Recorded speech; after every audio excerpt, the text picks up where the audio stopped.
Los casos de suicidio, como expresión máxima del estrés entre las Fuerzas Armadas, ha ido en aumento desde el año 2019 de acuerdo con el Manual Operacional del Programa de Atención en Salud Mental de las Fuerzas Armadas Mexicanas. Sin embargo, el documento solo tiene información hasta el año 2021 y sirvió como justificación para hacer ver la necesidad de atender la salud mental y emocional de las fuerzas de seguridad. De acuerdo con denuncias que han hecho sus integrantes bajo anonimato, la participación de las Fuerzas Armadas en labores de seguridad pública ha generado un incremento en los padecimientos emocionales. Gracias a la política actual del gobierno, muchos jóvenes entre 19 y 25 años optan por abandonar este trabajo, desertar. Incluso suficientes casos donde deciden el camino más malo, quitarse la vida. Escuchamos la dramatización de una conversación que por mensaje sostuvimos con un elemento militar en activo y de alto rango y quien administra un grupo de denuncias e información para abordar el tema del estrés postraumático y otros padecimientos mentales y emocionales dentro de las fuerzas de seguridad. Ha cambiado la situación para mal porque las autoridades civiles se deslindan de muchas de sus propias tareas, como la seguridad y el orden para con la población. Al militar lo tienen para todo.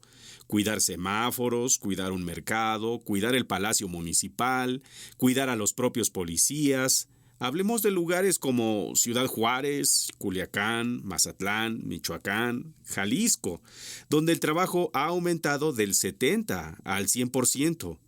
Ello porque se demanda la presencia militar. Dentro de la Secretaría de la Defensa Nacional, los intentos de suicidio pasaron de 26 a 31 entre 2019 y 2021. Se consumaron 30 en el mismo lapso.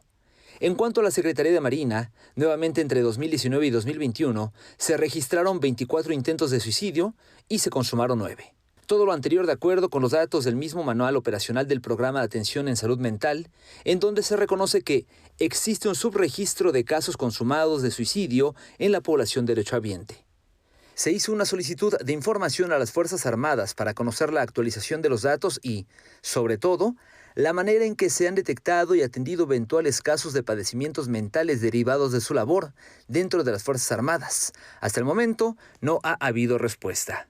Y es que de acuerdo con una entrada en el portal especializado guardianes.net, del 2025, el trastorno de estrés postraumático afecta al 4.3% del personal militar en las zonas de alto riesgo, el doble de la prevalencia en la población civil mexicana que registra 1.8% según INEGI en 2020.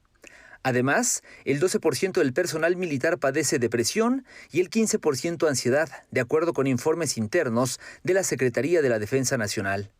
A pesar de ello, el estigma persiste, consigna el portal. Solo el 40% de los afectados busca ayuda por temor a ser percibidos como débiles, según encuestas del Instituto de Salud de las Fuerzas Armadas.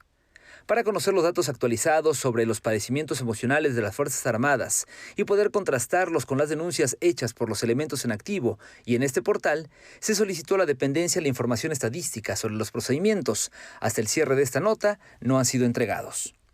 El tema de las enfermedades mentales en los miembros de las Fuerzas Armadas fue retratado por la periodista Ana Lilia Pérez en su libro del 2016, Verdugos, asesinatos brutales y otras historias secretas de militares, en donde expone que cada año más de 400 miembros del ejército ingresan a hospitales militares por diagnóstico de enfermedades mentales.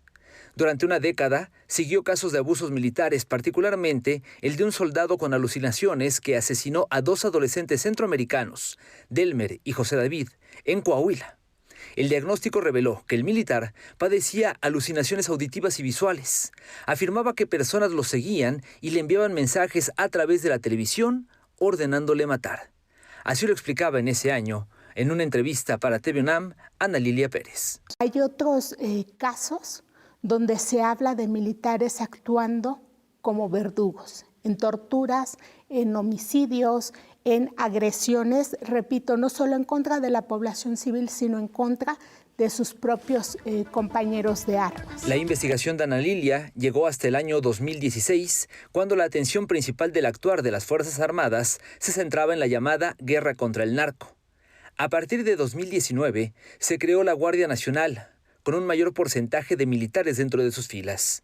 Si, como dicen los testimonios recibidos, la realización de labores civiles por parte de las fuerzas castrenses está generando altos niveles de estrés, ¿cómo está afectando esto en la salud mental de las Fuerzas Armadas y cómo se les está atendiendo? Para Grupo Radio Centro, Daniel Rosas.